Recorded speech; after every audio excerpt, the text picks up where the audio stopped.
Maybe I shouldn't be revealing that. Rakugo Ambassador does not really understand the art form yet. But when they got into the actual stories, I could understand enough to appreciate it. But more than that, I saw how the 30 or 40 people around me, and I think a lot of them were very experienced Rakugo audience members.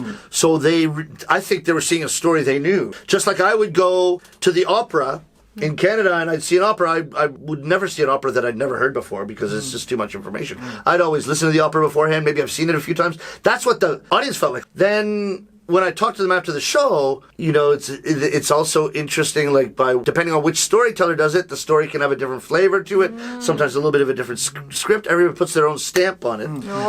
Well, part of that was without fully understanding it. Yeah. Right? I mean, to be honest. And even now, if I listen to a story straight off without knowing the plot or anything, a new story, but new to me, I might not understand it even now. It's quite archaic language, depending on which master does it.